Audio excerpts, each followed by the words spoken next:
Chapter 1, The Wrong Sentence. Janet Bloom liked her life in the way one appreciates a good chair. Comfortable, dependable, and unlikely to surprise you in unpleasant ways. At 28, she had achieved what she once described as a reasonable adulthood. A steady 9-to-5 job, a tidy apartment with actual plants that remained alive, and a boyfriend who remembered how she took her coffee without being asked. Sam Collins had been part of that comfort for nearly 3 years. Quietly observant, annoyingly perceptive, and disarmingly steady, he had a way of making things feel grounded. He had moved into her apartment 13 months ago, easing into her routines without disrupting them, as though he had always been intended to exist in her space. That Saturday morning felt like every other good Saturday morning. The sunlight filtered through gauzy curtains, landing in warm patches across the small kitchen table. Janet sat with her legs tucked under her, a mug in hand, watching Sam attempt to evenly toast a slice of bread that had already chosen a burnt destiny. "You're doing it again," she said, amused. "Doing what?" Sam glanced at the toaster as if it might betray him. "Pretending you can negotiate with a toaster. It's about patience," he replied solemnly, pulling the slice out just before disaster escalated. "You don't rush the process." Janet snorted softly. "It's bread, Sam, not diplomacy." "It could be both," he said, setting the toast down with unnecessary care. There was no tension in the room then, no sense of impending unraveling, just the quiet ease of two people who had spent enough time together to let small absurdities fill the silence. They ate, talking idly about nothing in particular. An article Janet half remembered, a movie Sam wanted to rewatch but knew she would mock. The familiarity wrapped around them like a well-worn blanket. When Sam asked, "Any plans today?" it felt like the most ordinary question in the world. Janet shrugged lightly. "Yeah, I'm meeting up with a friend from work." Sam nodded, unconcerned, reaching for his coffee. "Which one?" "Mike," she said without hesitation. The shift was almost imperceptible, a stilling rather than a rupture. Sam didn't flinch, didn't frown. He simply looked at her, his expression settling into something more measured. "Oh," he said after a beat. "What are you guys doing?" "Just grabbing coffee. Maybe lunch," Janet replied casually. "Nothing major." Sam set his mug down carefully. Too carefully. "Do you think that's appropriate?" he asked. Janet blinked, caught off guard. "What?" "Going out one-on-one with another guy," he clarified, his tone even. "While you're dating me." She let out a small laugh, not unkind, but dismissive. "It's not like that. He's my friend." "I didn't say it was like that," Sam replied. "I'm asking how you see it." Janet frowned, irritation prickling. "I see it as normal. Friends get coffee, Sam." He studied her for a moment, his gaze steady in a way that felt oddly heavy. "He's your friend," Sam repeated. "Yeah." Janet crossed her arms lightly, defensive without quite meaning to be. He's probably my best friend at work." The words landed between them like something fragile and breakable. Sam didn't react immediately. He just looked at her. Not with anger, not even with accusation. Just a long, searching look that made Janet's skin feel oddly warm. "Okay," he said finally, with a small nod. "Got it." The conversation, to Janet, seemed resolved. Slightly uncomfortable. Sure. But nothing catastrophic. People disagreed about things. That didn't mean anything was wrong. Sam stood up, pushing his chair back quietly. "I'm going to go grab something," he said. Janet waved a hand. "Sure." She didn't think about it again until she heard the low scrape of the closet door in their bedroom. A minute passed, then another. A faint unease tugged at her. She stood, walking down the short hallway. "Sam." When she reached the doorway, she stopped cold. Sam was holding a suitcase. Not just holding it, opening it, placing it on the bed with deliberate calm. "What are you doing?" she asked, her voice thin. "I'm leaving," he said, as straightforward as if he were announcing he was taking out the trash. Janet let out a startled laugh. "Very funny. Seriously, what?" "I'm not joking," Sam said gently, not looking at her as he folded a shirt. "I'm leaving." Her chest tightened. "Why?" He paused then, his hands stilling on the fabric. When he looked up at her, there was something in his eyes she hadn't seen before. Not anger. Something quieter. Sadder. "I know when I've been replaced," he said. The words didn't make sense. Janet shook her head quickly. "What are you talking about?" "That's ridiculous." "Is it?" His voice remained calm, almost soft. "You just told me he's your best friend." "That's not." Janet stopped, frustration rising. "That doesn't mean anything. I didn't replace you. You're my boyfriend." Sam gave a faint smile that didn't reach his eyes. "I used to be your best friend." The air left the room in a rush. "That's not the same thing," she insisted, though even as she said it, something about the sentence felt unstable. "Maybe not to you." He zipped the suitcase halfway, then paused again, looking at her one last time. "But it is to me." Janet took a step forward. "Sam, you're overreacting. This is about coffee. You're seriously leaving over coffee." "It's not about coffee," he replied. "Then what is it about?" she demanded. He hesitated just long enough for her to realize he wasn't going to explain it in a way she wanted. "It doesn't matter," he said quietly. "Take care of yourself, Janet." And then he picked up the suitcase, walked past her, and left. The front door closed with a soft, definitive click. Janet stood in the middle of the room, her heart hammering so loudly it felt like it might shake something loose inside her. For several seconds, she didn't move, didn't breathe properly, didn't think. Then the silence settled. Thick, heavy, unforgiving. "How did that even happen?" she whispered to the empty apartment. She replayed the conversation in her head, searching for the moment things had gone wrong. It hadn't felt like a fight. There was no shouting, no dramatic escalation. Just a sentence. "He's my best friend." Her stomach twisted. "It didn't mean anything," she muttered, pacing now. "It was just a phrase. People say that." But the thought wouldn't sit right. It shifted, unsettled, refusing to settle into something harmless. Because when had that happened? When had Mike, with his easy grin and quick jokes, become something she described that way? And why hadn't she noticed when Sam had stopped being the person she used that label for? Janet pressed her hands to her temples, frustration building. "No," she said aloud, firmer. "This is a misunderstanding. That's all. It had to be." Because the alternative, the idea that something had been changing without her noticing, felt far worse than any argument. She grabbed her phone, staring at Sam's contact. Her thumb hovered over the call button, then stopped. What would she even say? "Come back. You misunderstood me?" Or worse, "Come back. I didn't realize what I was doing?" The second one lingered, uncomfortable, unfinished. Janet lowered the phone slowly, her chest tight. "I didn't do anything wrong," she said, but the conviction in her voice had begun to fracture. And for the first time that morning, the comfort of her carefully built life felt less like a chair, and more like something that had just cracked beneath her. Chapter 2: The mirror she didn't want. Janet did not remember leaving the apartment. At some point after the silence had settled into something suffocating, she had grabbed her keys, put on shoes that didn't match her outfit, and walked out without turning the lights off. The door clicked behind her again, this time hollow, echoing. It wasn't until she was halfway down the familiar street toward her parents' house that she realized where she was going. "That's dramatic," she muttered to herself, but she didn't turn around. Her parents' house had always been the place she went when things felt too complicated to untangle alone. It wasn't comfort in the softest sense. There were no immediate reassurances, no gentle agreement with whatever version of events she brought. What they offered instead was clarity. Relentless, inconvenient clarity. And somehow that felt necessary. Her mother answered the door with flour on her hands and suspicion already forming in her eyes. "Janet," she said slowly, "why do you look like someone replaced all your thoughts with static?" "That's not inaccurate," Janet admitted, stepping inside. The house smelled like something baking, cinnamon, maybe. It hit Janet with a wave of familiarity so strong it almost made her forget, for a second, why she was there. Almost. Her father appeared from the kitchen, wiping his hands on a dish towel. He took one look at her and frowned. "You're early for a crisis." "I wasn't aware I had a schedule," Janet said weakly. "You do," he replied, matter of fact. "They usually start with denial around noon." Her mother shot him a look. "Maybe don't open with that." "I'm easing her in." "You're not easing anything." Janet let out a shaky laugh despite herself. "Can we skip to the part where you tell me how to fix everything?" Her parents exchanged a look. Quick, silent, loaded. "That depends," her mother said, brushing flour from her hands and leading Janet into the living room. "Do you want to fix it? Or do you want to feel better about it?" Janet hesitated. "I both," she tried. Her father sighed, settling into his usual chair. "That's not how it works." Janet sank onto the couch, her energy finally catching up with her. "Sam left," she said, the words sounding strange out loud. Her mother stilled. "Left as in, went for a walk, or left as in, suitcase," Janet said quietly. The room shifted. Her father leaned forward slightly. "What happened?" "It was nothing," she said immediately, then stopped. That answer already sounded false, even to her own ears. "We were having breakfast, and he asked what I was doing today, and I said I was meeting Mike, the guy from work, and he just spiraled." "Spiraled?" her father repeated. "Yes," Janet said quickly. "He asked if I thought it was appropriate, which felt unnecessary, because it's just coffee, and then I said," she paused, swallowing. "I said Mike was my best friend, and then Sam just shut down, said okay. And then he packed and left." Her mother didn't speak right away.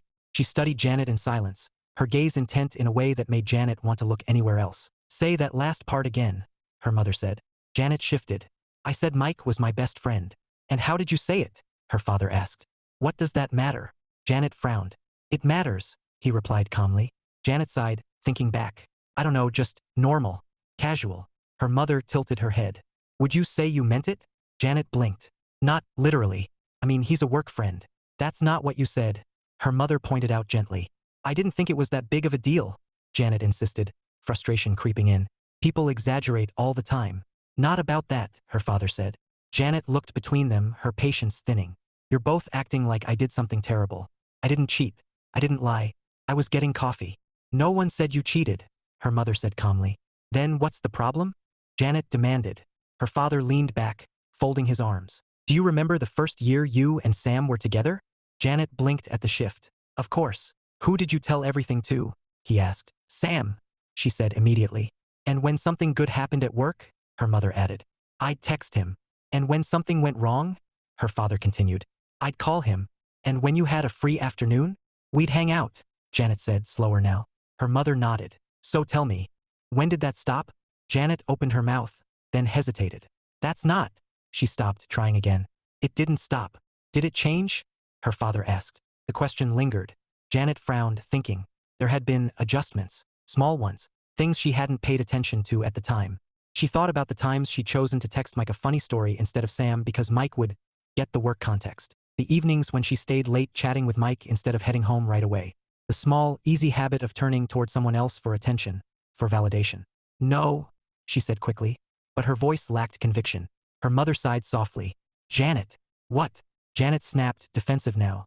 You're making it sound like I just abandoned Sam, which isn't true. No, her father said evenly. We're asking if you started sharing parts of yourself with someone else that used to belong to him. That sounds possessive, Janet muttered. It's not about ownership, her mother said. It's about investment. Janet crossed her arms. So I'm not allowed to have friends? Of course you are, her father replied. But friendships have boundaries, especially when you're in a relationship. I didn't cross any boundaries, Janet insisted. Her mother leaned forward slightly. Then why did he leave? The question hit harder than all the others. Because he overreacted, Janet said, but it came out weaker this time. Or, her father said, because he saw a pattern you didn't. Janet shook her head. It's not a pattern. It's just, he's insecure. Her mother's expression sharpened. Careful. Janet froze. What? That's the line people use when they don't want to examine their own behavior, her mother said quietly. It's very convenient. Heat rose to Janet's face. So you're saying this is my fault? I'm saying, her father replied steadily, that before you try to get him back, you need to understand why he left. I already told you why. No, her mother interrupted gently. You told us what happened, not why it mattered. Janet stared at them, her chest tightening again. What if I didn't do anything wrong? She asked, softer now. Then you won't be able to fix it, her father said. And if I did? Janet pressed. Her mother's voice softened, but her words did not. Then you need to figure out what it was, so you don't do it again. The room fell quiet. Janet looked down at her hands, turning her phone over and over between her fingers. The screen lit up briefly, Sam's name still sitting at the top of her recent calls. I love him, she said, her voice barely above a whisper. We know, her mother said. Then why does this feel like I broke something without even noticing? Janet asked. Her father exhaled slowly. Because sometimes, he said, that's exactly what happens. Janet stayed for hours. Long enough for the cinnamon smell to fade into something less comforting. Long enough for the conversation to circle back on itself in quieter, more introspective ways. Her parents didn't offer solutions. They didn't give her a script to follow or a strategy to win Sam back. They gave her something far more inconvenient. Questions. By the time she left, the sky had darkened, and her thoughts felt heavier. Not clearer, not resolved, just deeper. That night, she lay in her bed alone. Sam's side of the mattress felt impossibly large, like the space itself was accusing her of something she hadn't fully understood yet. She replayed everything again. The breakfasts, the texts, the laughter, the subtle shift of attention. I didn't mean to, she whispered into the dark, but the thought that followed was quieter and harder to ignore. That doesn't mean you didn't. Janet turned onto her side, staring at the empty space where Sam used to sleep. For the first time since he left, she stopped trying to prove she was right and started wondering if she had been wrong. Chapter 3, The Office Illusion Cracks. Monday morning arrived without permission. Janet felt like she hadn't slept at all, even though she must have. There were gaps in her memory, little lapses where thoughts had unraveled into nothingness before snapping back again. But whatever rest she had gotten hadn't reached the parts of her that needed it most. She sat at her desk, staring at her computer screen, the glow harsh against her tired eyes. The office was already humming, phones ringing, keyboards tapping, someone laughing a little too loudly 2 rows over. Everything carried on, perfectly normal. It felt offensive somehow. How does everything just keep going? She murmured under her breath. Because deadlines don't care about your existential crises. Janet blinked and looked up. Mike stood there, leaning casually against the side of her cubicle, the same easy grin on his face that had made conversations with him feel effortless just a few days ago. "Morning," he said. "You look like you lost a fight with a pillow." Took Janet a second to respond.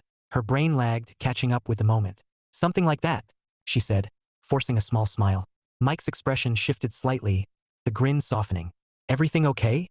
The question should have felt normal, considerate even. But there was something about it, maybe the timing, maybe her own fragile state, that made Janet hesitate. "Yeah," she started automatically, then stopped. Her parents' voices lingered in her mind, inconvenient and persistent. "Do you want to feel better? Or do you want to fix it?" She exhaled slowly. "Not really." Mike straightened a little. "What happened?" Janet glanced around the office. Nothing about the environment suggested privacy, but she didn't have anyone else to talk to. Not here. And the silence from Sam was a weight pressing steadily against her chest. So she chose a version of the truth. "My boyfriend left," she said. Mike blinked. "Wait, what?" "Yesterday," she added quickly. "After a stupid conversation about coffee." Mike's eyebrows lifted. "Coffee?" "Yeah." Janet let out a humorless laugh. "I mentioned I was meeting a friend, and somehow that turned into a whole thing." Mike's expression tightened briefly. "I'm sorry if I caused—" "No," Janet interrupted, waving a hand. "It's not you, really. It's just bad timing, I guess." The lie sat uncomfortably between them. Or maybe it wasn't entirely a lie. It just wasn't complete. Mike nodded slowly. "Still, that sucks. I mean, leaving over something like that seems a bit extreme." "Yeah," Janet said automatically. But even as she said it, the word felt weaker than it had on Saturday. "Do you want me to cancel today?" Mike asked after a moment. "We don't have to get coffee or anything." Janet paused. Her first instinct was to say no, it wasn't necessary. It would only complicate things further. But another thought followed closely behind. "What does this actually mean to you?" She looked at him properly this time. Mike looked the same as always. Relaxed, friendly, easy to talk to. Nothing about him had changed. And yet something in Janet had shifted. "Let's just play it by ear," she said finally. Mike studied her for a second, then gave a small nod. "Okay, whatever you need." He lingered half a second longer, as if considering whether to say more, then pushed himself off the cubicle and walked away. Janet watched him go, a faint unease settling in her chest. The morning crawled. Janet tried to focus on her work, but her thoughts refused to stay in one place. They looped back again and again, to the conversation, to Sam's expression, to the quiet finality of the door closing behind him. At some point, she pulled out her phone again. Still nothing. No message. No missed call. No sign that he was even considering reaching out. "I'll call him later," she whispered, more to give herself a plan than because she felt ready. Her coffee had gone cold. She pushed back from her desk with a sigh. "I need fresh caffeine," she muttered, standing up. The break room wasn't far, just around the corner. She walked there on autopilot, her mind drifting somewhere between exhaustion and overanalysis.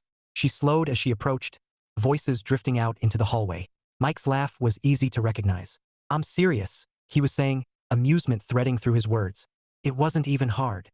Janet stopped. She didn't mean to eavesdrop.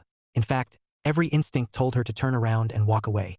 But something in his tone, something sharp beneath the humor, kept her rooted in place. Another man's voice responded, lower, curious. "What wasn't hard?" "Getting her to drift," Mike said, like it was obvious. "You just give it a little attention. Act like you get her. And suddenly you're the one she's texting instead of her boyfriend." Janet's breath caught. The hallway seemed to narrow. "You're joking," the other guy said. "I wish," Mike replied, a short laugh escaping him. "It's like a pattern. Same thing every time. You don't even have to try that hard." Janet pressed herself lightly against the wall, her heart pounding now, loud enough she was sure they could hear it. "What, so you broke them up?" the man asked. Mike shrugged. She could hear it in his voice. "I mean, I didn't need to do much. She did most of the work herself." A cold, creeping feeling spread through Janet's chest. "You're messed up," the other man said, though there was a note of reluctant humor in it. "Or realistic," Mike countered. "Better now than later, right? Saved the guy from a messy divorce down the line." Janet's fingers curled into her palms. "What's that supposed to mean?" "It means women like that always have one foot out the door," Mike said, his tone dropping into something harder, less playful. "Always looking for the next guy, whether they admit it or not. You can't trust them. Any of them." The words landed like blows. Janet felt something inside her snap into place.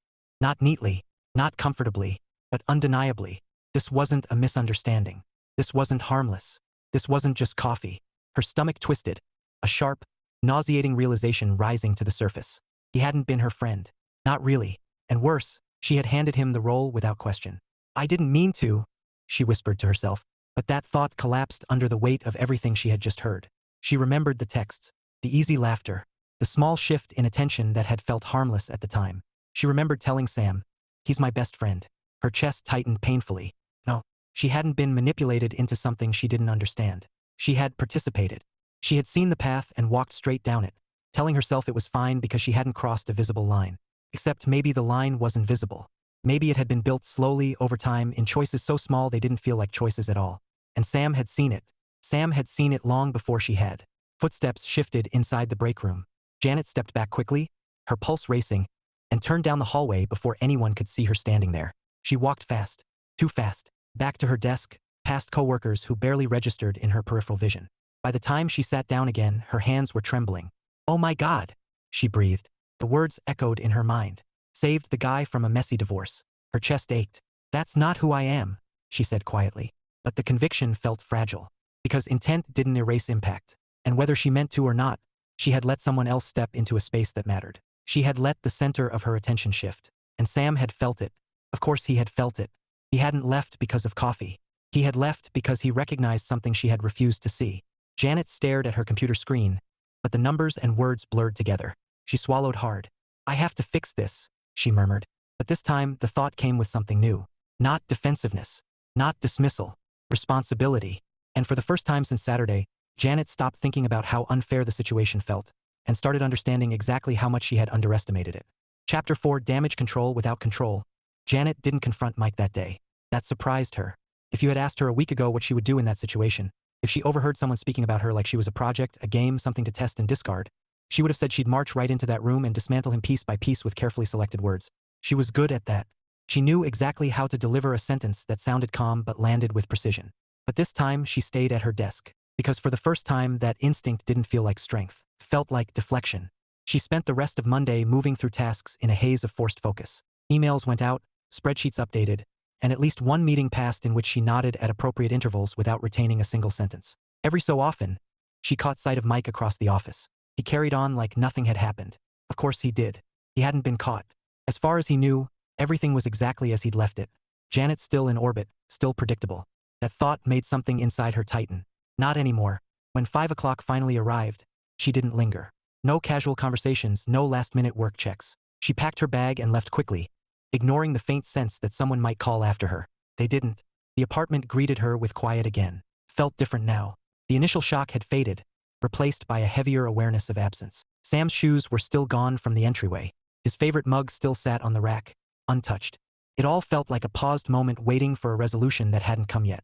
Janet leaned her forehead briefly against the closed door. "Okay," she murmured. "We're not spiraling tonight."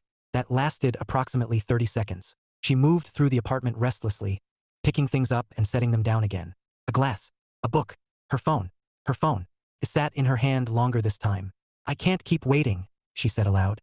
The words came out steadier than she felt. She opened her messages. Sam's name was still at the top, unchanged since Saturday. No new messages. No accidental likes or half-written texts. Just silence. "I'm not going to manipulate this," she whispered firmly.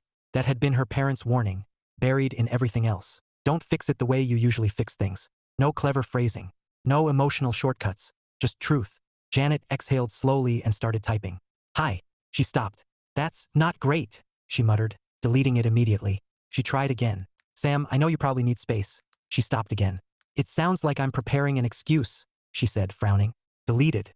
Her frustration built in small increments. "What do you even say when you finally realize you were part of the problem?"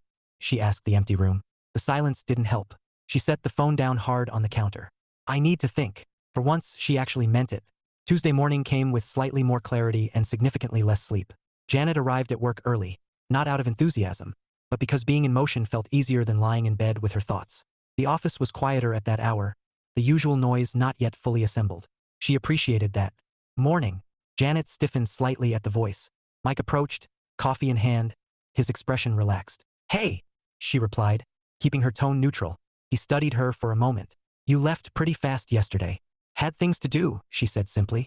Mike nodded, taking a sip of his coffee. "Understandable, given everything you said." Janet's gaze sharpened slightly. "What did I say?" He seemed surprised by the question. "About your boyfriend leaving? Right?" She paused. "That." There was a brief silence. Mike shifted his weight. "Look, if it helps, guys like that usually come around. Once they cool off." Janet tilted her head slightly. "Guys like that?" "Yeah." he said easily. The ones who get weird about normal things. It's not sustainable. The words were delivered casually. Too casually. Something about that tone now grated against her, where it once might have felt reassuring. I don't think that's what happened, Janet said. Mike raised an eyebrow. No. She held his gaze this time. No. Another pause.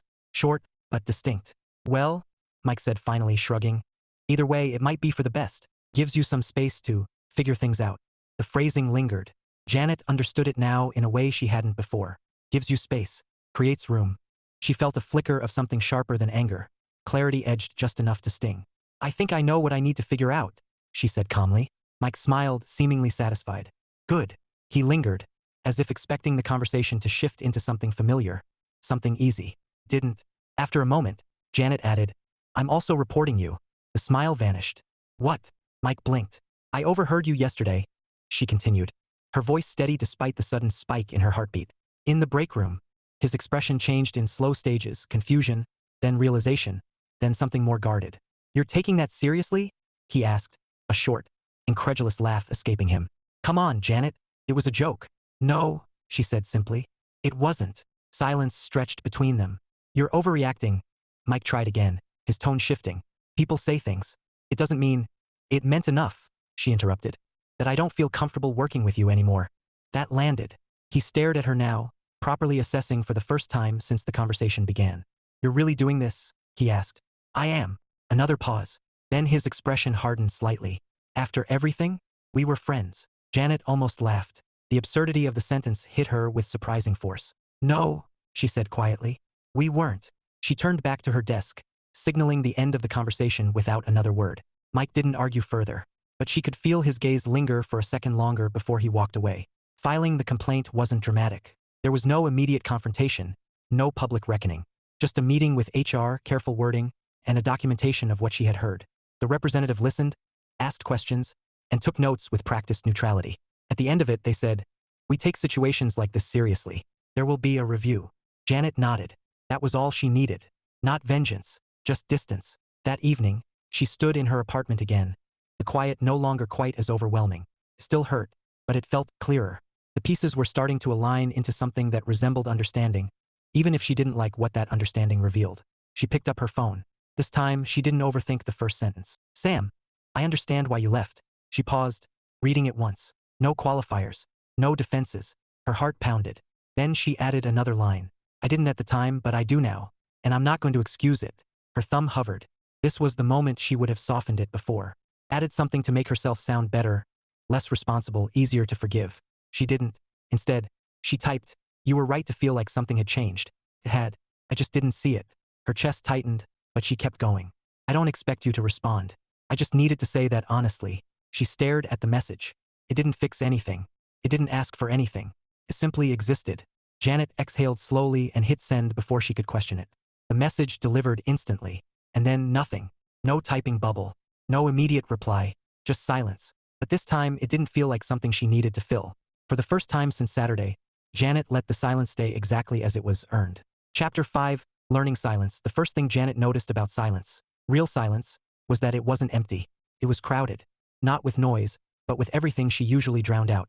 Half-formed thoughts, uncomfortable realizations, the quiet aftertaste of her own decisions. It followed her everywhere now, filling in the spaces where distraction used to live. Tuesday night had been the beginning of it. By Wednesday morning, it had settled in like a reluctant roommate. No, Janet muttered, standing in her kitchen with a piece of toast she had absolutely no interest in eating. We are not turning into someone who talks to herself dramatically. She paused, considering. Out loud. The apartment didn't argue. It never did. That might have been the problem. She set the toast down and leaned against the counter, staring at her phone where it rested, deliberately face down. Sam hadn't replied. It had been hours. More than that now. Long enough that she had stopped expecting an immediate response, but not long enough to feel neutral about it. Her stomach tightened anyway. Of course he hasn't replied, she said quietly. Why would he? She picked up the phone, flipped it over, checked it. Still nothing. Janet exhaled slowly. This is the part you sit through, she reminded herself. No fixing, no pushing, no crafting a follow-up message in exactly the right tone to provoke a reply. Just waiting, just letting the consequences exist. It was deeply unpleasant. Work was stranger than usual that day. Not because anything dramatic happened, if anything, it was the opposite. The office went about its routines with the same quiet efficiency, but Janet moved through it differently, more deliberately, more aware. She noticed things she hadn't before, how often people interrupted each other, how easily conversations slid into assumptions, how quickly attention shifted from one person to another depending on who was most immediately engaging. She noticed herself, too. How many times she reached for her phone before stopping. How often she almost turned to say something to Mike automatically, before remembering. The absence of that reflex left a gap, and the gap sat there waiting to be filled. Janet didn't fill it. Not right away. Around midday, her coworker Lila leaned over the divider between their desks. "You're being weird," Lila announced. Janet blinked. "That's not very specific. You're usually more." Lila waved a hand vaguely. "Present." "I'm present," Janet said weakly. "You're physically here," Lila corrected. "Mentally. I think you're somewhere between regret and existential dread." "That is," Janet stopped, sighing. "Uncomfortably accurate." Lila studied her more closely. "Want to talk about it?" Janet hesitated. The old version of her would have jumped at that, filled the silence immediately, shaped the narrative, curated the details just enough to seem reasonable while still earning sympathy. Instead, she leaned back in her chair. "I don't know if I should," she said. That was new. Lila raised an eyebrow. "That's a first." "Yeah," Janet admitted. "What changed?" Janet considered the question, turning it over carefully. "I think," she started slowly, "I've been talking too quickly about things I didn't fully understand yet." Lila tilted her head. "That sounds suspiciously like growth." "Don't make it sound appealing," Janet muttered. Lila laughed. "So you're just sitting with it? Whatever it is." "Trying to," Janet said. "Badly, but trying." "Well, if you change your mind," Lila said, straightening up, "I offer excellent listening skills and mediocre advice. I'll keep that in mind." And for once, Janet meant it without immediately acting on it. That afternoon, HR sent her a brief update. Nothing detailed, just an acknowledgement that her complaint had been reviewed and that appropriate steps were underway. Mike had been moved off her project in the meantime. Janet stared at the message for a moment. It should have felt like victory. Didn't. Felt like closing a door. Necessary, but not satisfying. She leaned back in her chair, letting out a small breath. "That part's done," she murmured. But the important part, the harder part, wasn't something HR could resolve. That evening, Janet did something she hadn't done in years. She sat down with a notebook, an actual paper notebook. It felt strangely formal, like she was preparing for a meeting with herself she wasn't entirely sure she wanted to attend. "Okay," she said, flipping to a blank page. "We're doing this properly." She stared at the page for a long moment before writing. What changed? The question looked simple on paper. It wasn't. Janet tapped the pen lightly against the page, thinking. Finally, she wrote. "I stopped noticing small shifts." She paused, considering the sentence. It didn't feel complete. So she added, "And I didn't think small shifts mattered." Her grip tightened slightly around the pen, because that, more than anything, felt true. None of it had felt like a big decision at the time. There was no moment where she consciously chose to prioritize someone else over Sam. No dramatic turning point where she thought, this is the beginning of something bad. It had been smaller than that. Quieter. Safer. Or at least it had felt safe. "I didn't guard anything," she said softly. The realization settled over her with uncomfortable clarity. Sam hadn't left because she made one wrong decision. He had left because she hadn't treated their relationship like something that required protection. She had treated it like something stable enough to absorb neglect. Janet swallowed hard, writing again. "I thought loyalty was just about not crossing obvious lines." She stared at that sentence for a while. "Turns out there are a lot of lines that aren't obvious," she muttered. She closed her eyes briefly, remembering how easy it had been to justify everything. It's just texting. It's just laughing. It's just coffee. Each just had made the next step easier. Each one had seemed harmless, until it wasn't. Janet leaned back, exhaling slowly. "Okay," she said. "So what do you do with that?" The silence waited. This time it didn't feel accusing. Felt expectant. She looked back at the notebook. Then she wrote one more line. "I don't get to fix this quickly." Her chest tightened, but she didn't look away. Because that was the part she would have avoided before. The part where there was no clever solution. No immediate resolution. Just time. Just consistency. Just proof. Janet closed the notebook gently. "I can do that," she said, her voice steadier than she expected. "I don't want to, but I can." Her phone buzzed faintly on the table. She froze. Her heart jumped, sudden and sharp. Slowly, she reached for it, every movement deliberate.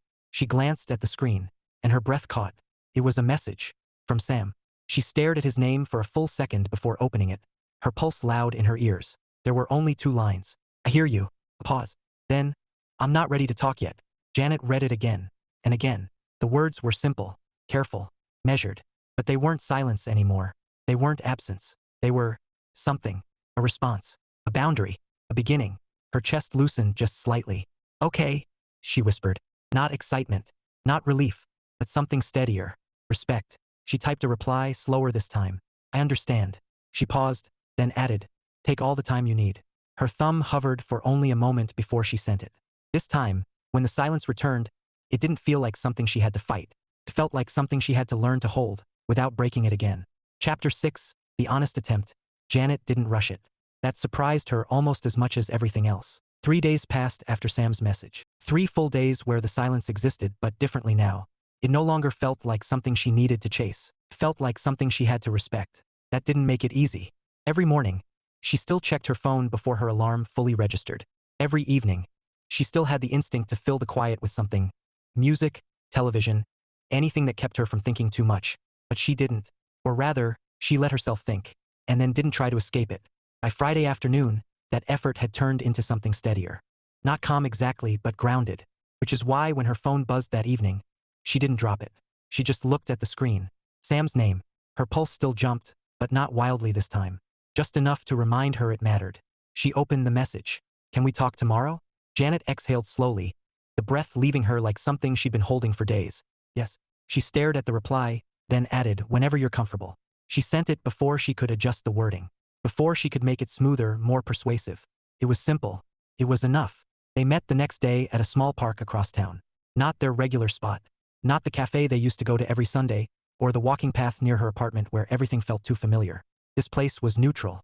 Intentional. Janet arrived early. Of course she did. She sat on a bench, her hands clasped loosely in her lap, watching people pass by without really seeing them. Families, joggers, a couple arguing quietly near the fountain.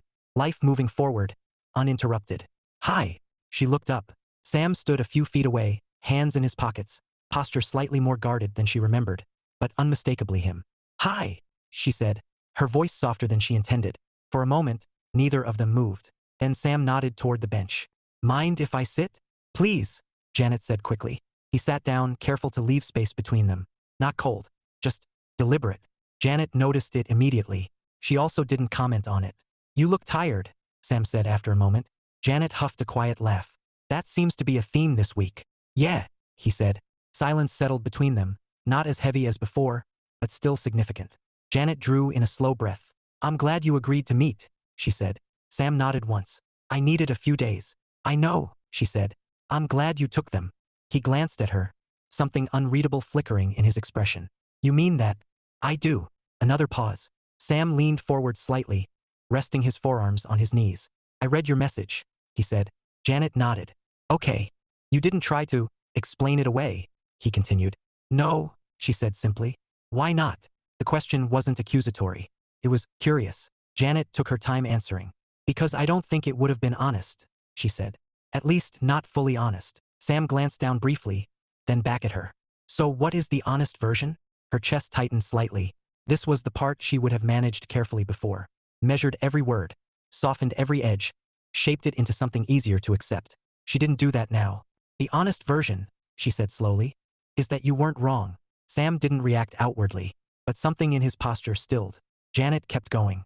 I didn't see it at the time, she said. I genuinely believed it wasn't a big deal, that it was just conversations, jokes, coffee. She swallowed. But I was wrong about how that added up. Sam exhaled quietly, his gaze drifting forward. I wasn't trying to replace you, Janet added quickly, then stopped herself. That sounded like a defense. She recalibrated. But I can see how it felt like that, she said instead, because I was shifting things, slowly, without thinking about it. Sam's jaw tightened slightly. You didn't notice? Not until after, she admitted. And even then, it took me longer than it should have. He glanced at her again. What changed your mind? Janet hesitated for half a second. Would you believe me if I said I overheard him talking? She asked. Sam frowned slightly. Talking about what? About me, she said. About how easy it was to get me to drift. The words tasted unpleasant even now. Sam's expression darkened almost immediately. What? He wasn't a friend, Janet said quietly. Not really, and I didn't see that either. Silence. Then Sam shook his head slightly, looking away. That's unbelievable. Yeah, Janet said. It is. A pause followed, heavier this time but not hostile. Processing. Sam leaned back, rubbing a hand over his face briefly. So what, you reported him? I did, Janet said.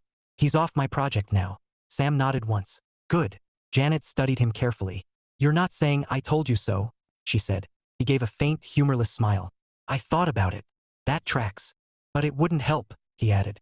No, she agreed. It wouldn't. The air between them shifted slightly, something familiar surfacing underneath everything else. Sam glanced at her again. So where does that leave us? The question sat there, open, uncomfortable, important. Janet clasped her hands together, steadying herself. It leaves me, she said carefully, understanding that I broke something I didn't think could be broken. Sam didn't interrupt. I thought, as long as I didn't cross a clear line, everything was fine, she continued. But I see now that there were a lot of smaller lines I didn't even pay attention to. He watched her, his expression quieter now. And I didn't protect what we had, she added, her voice tightening slightly. I treated it like it could handle anything, like it didn't need attention in that way. Sam nodded slowly. That's what it felt like. Janet looked down briefly, then back at him. I believe you. Another pause. I don't expect you to just trust me again, she said. I wouldn't if I were you. That's accurate, Sam said. She nodded. But I want to earn that back. If you're willing to let me try. Sam didn't answer right away. He leaned back again, his gaze drifting to the trees, the people moving through the park. Anything but her for a moment. Janet didn't fill the silence, didn't rush him, didn't try to steer the outcome. This was new for her. Eventually, Sam spoke. I don't know what that looks like yet, he said. That's fair, Janet replied. I'm not ready to just go back to how things were. I wouldn't expect that, she said. He glanced at her again. But I didn't come here to shut the door either. Something in Janet's chest loosened, not relief exactly, but space. That's enough, she said quietly. For now. Sam studied her for a moment. You're different, he said. Janet huffed a small laugh. That's mildly terrifying to hear. I mean it, he said. You're not arguing. I don't think I have anything to argue about, she replied. A faint smile tugged at the corner of his mouth. That's also new. I'm trying something revolutionary, she deadpanned. It's called being wrong and not immediately defending myself. Sam snorted, the sound brief but real. There it is, Janet said softly, the smallest hint of warmth in her voice. What? That laugh, she said. I missed that. The moment lingered, fragile but genuine. We'll see, Sam said after a second, not unkindly. Janet nodded. We will. They sat there a little longer, not rushing to leave, but not pretending everything was fixed either. It wasn't. But for the first time since Saturday, it didn't feel broken beyond recognition. It felt like something that could still be rebuilt. Slowly. Carefully. And this time, honestly. Chapter 7, rebuilding brick by brick, it did not become easy. Janet had expected that, at least in theory, but there was a difference between understanding something intellectually and living through it in real time. Rebuilding trust, she discovered, wasn't a single conversation or even a series of them. It was repetition. Consistent, quiet, sometimes tedious repetition. And the strangest part was, there was no visible progress marker. No moment where she could say this is working with certainty. Only small, almost imperceptible shifts that might have meant something, or might have meant nothing at all. They started with something simple. Coffee.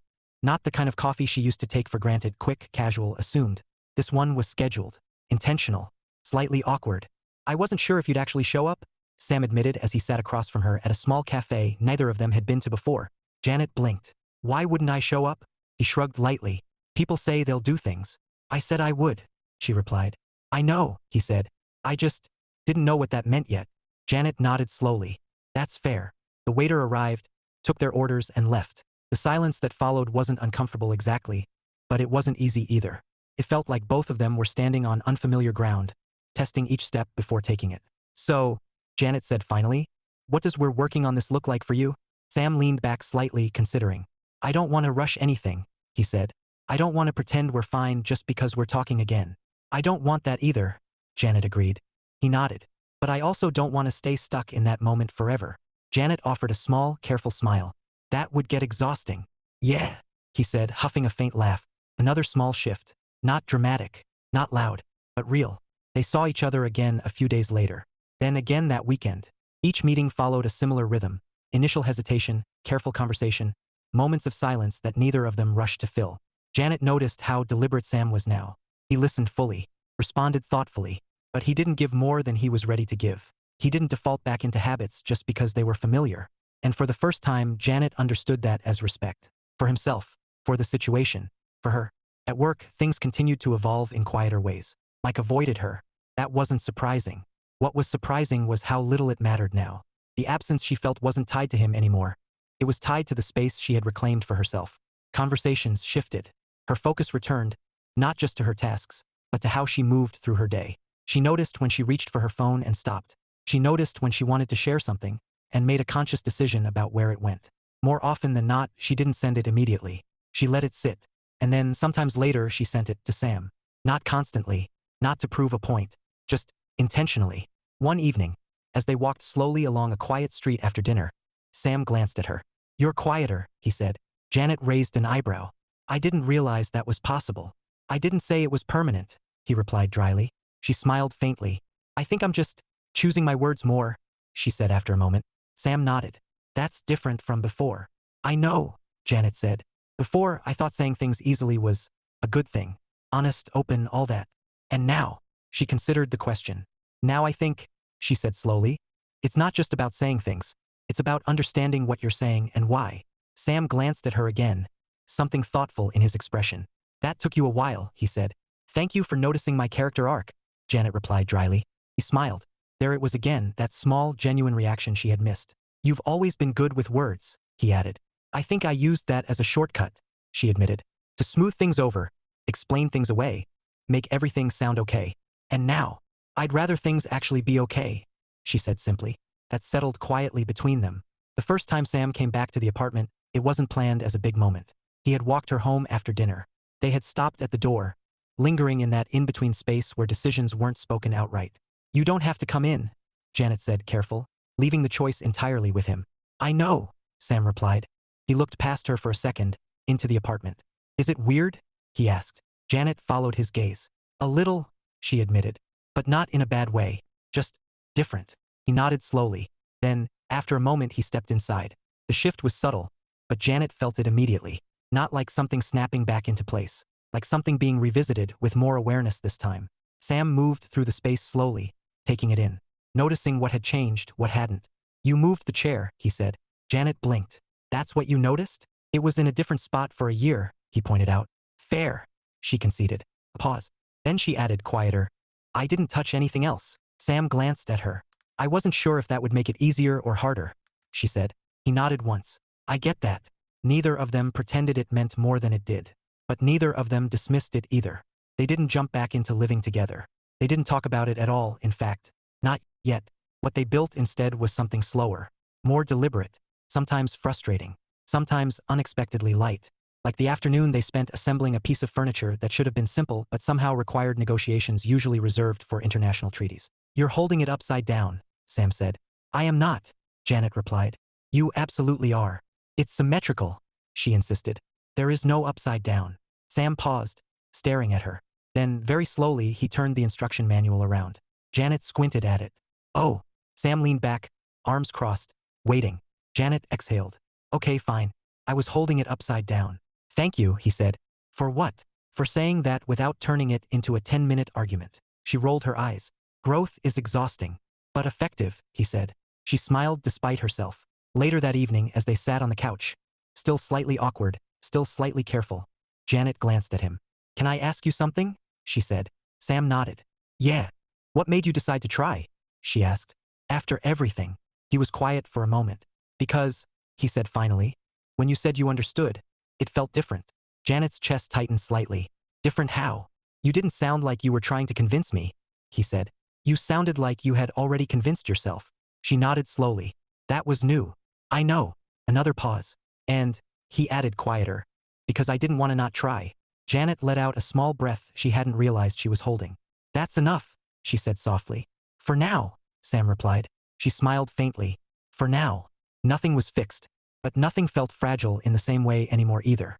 What they had wasn't automatic. It wasn't assumed. It was being rebuilt, piece by piece, choice by choice. Not perfectly, but intentionally. And for the first time, Janet didn't mistake that effort for instability. She understood it for what it was, value. Chapter 8, the right sentence. It happened on an ordinary evening. No dramatic build-up.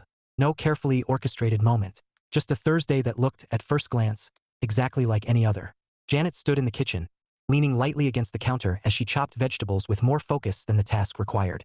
Cooking had become one of her quiet routines over the last few weeks. Something steady, something she could control without overthinking. "You're concentrating like the carrots owe you money," Sam said from behind her. Janet didn't turn around immediately. They know what they did. I'm almost afraid to ask. You should be, she replied, finally glancing over her shoulder with a faint smile. Sam leaned against the doorway, watching her. It was a position he'd returned to slowly, first stopping by the apartment for short visits, then staying longer, then eventually staying without that subtle sense of hesitation that used to follow him. He hadn't moved back in yet. They hadn't rushed that. But he was here more often than not now, his presence settling back into the space in a way that felt intentional. Not assumed. Not automatic. Chosen. You're getting better at this, he said, nodding toward the cutting board. Janet raised an eyebrow. Cooking? No, he said lightly. Everything else. She huffed a small laugh. That's vague. It's accurate, he replied. She turned back to her task, the rhythm of the knife against the board steady and controlled. Is this where you tell me I've achieved some kind of emotional milestone? She asked. No, Sam said. This is where I tell you I noticed the effort. Janet paused for half a second, then resumed cutting. That means more, she said quietly. He nodded, though she couldn't see it. I know. They ate dinner at the small table by the window, the one that had witnessed the beginning of everything unraveling weeks ago. The sunlight filtering through was softer now, early evening rather than morning, casting long shadows across the surface. Janet noticed it. Of course she did. It wasn't the same moment, but it felt like an echo. So, Sam said, breaking the comfortable silence, what does tomorrow look like for you? Janet smiled faintly at the familiar phrasing. Work mostly, she said. There's a meeting I'm not looking forward to, but I'll survive. And after, she considered for a moment. Nothing planned, which is intentional. Intentional nothing, he said. That's new. I'm a fan, she replied. Less room for accidental chaos. Sam gave a quiet smile. And Saturday? He asked. Janet looked at him directly this time. There it was again. Another echo. The same structure. The same kind of question. But something in her shifted. Not with anxiety this time. Not with defensiveness. With awareness. I was thinking, she said slowly. We could do something together. Sam didn't respond immediately. He just watched her. What kind of something? He asked finally. Janet leaned back slightly in her chair, considering her words carefully. Not to soften them, not to shape them into something safer, but to make sure they were what she actually meant. Something simple, she said. Coffee, maybe. Walk around, talk. A small pause. Not as a habit, she added.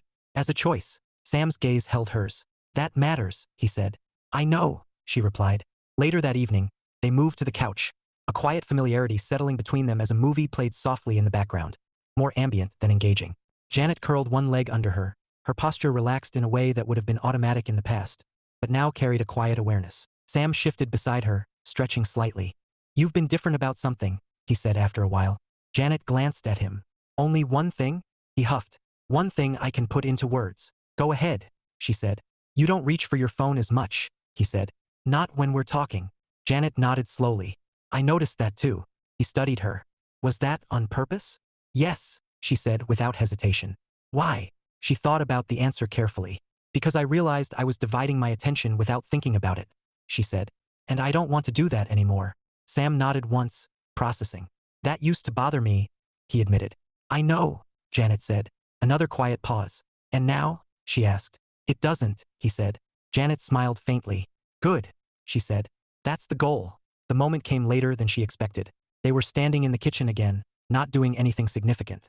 Just cleaning up, moving around each other in an easy rhythm that felt both familiar and slightly new. Janet dried a plate absently, her thoughts drifting. Not spiraling, not overanalyzing, just settling. I've been thinking, she said. Sam glanced up from the counter. That's either very good or very dangerous. Let's go with cautiously productive, she replied. I'm listening. She set the plate down, turning to face him fully. This time, she said, I understand something I didn't before. Sam leaned back against the counter, giving her his full attention. What's that? Janet took a small breath. Trust isn't just something you have, she said. It's something you take care of, or don't. His expression shifted slightly, more focused now.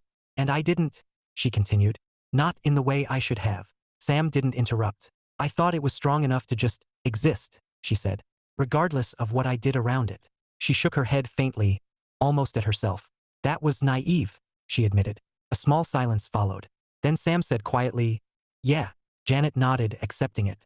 I don't want to do that again, she said. Not just because it hurt you, but because it's not the kind of person I want to be in a relationship. He studied her for a moment. That's different from what you said before, he noted. Before I was trying to fix things, she said. Now I'm trying to understand them. Sam nodded slowly. There was no dramatic reaction. No sudden shift. Just Recognition. He stepped closer, not abruptly, not with urgency. Just closing the space between them in a way that felt deliberate. Janet didn't move away. Do you remember what you said that morning? He asked. Her chest tightened slightly. Yes, she said. What was it? She held his gaze. I said that he was my best friend, she answered. And what does that mean to you now? Sam asked. Janet didn't look away. It means something you don't say lightly, she said. Something you don't share without thinking about what you're doing. A pause. And, he prompted gently. And, she added, her voice steady. It means I lost track of who that was supposed to be. Sam exhaled softly. That's what it felt like, he said. I know, she replied. Another quiet moment passed. Then Janet said, without hesitation, without performance, you're my best friend, Sam. The words landed differently this time. Not casual. Not automatic. Intentional. Sam looked at her, really looked at her, as if weighing not just the words but everything behind them. The weeks, the effort, the understanding she had fought her way toward. Finally, he nodded. Yeah, he said quietly. That feels right again. Something in Janet's chest eased.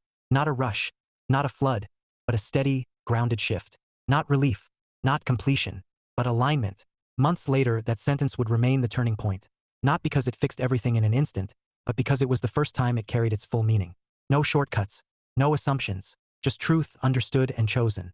And for Janet Bloom, that made all the difference because this time, she knew exactly what it was worth. And she intended to keep it.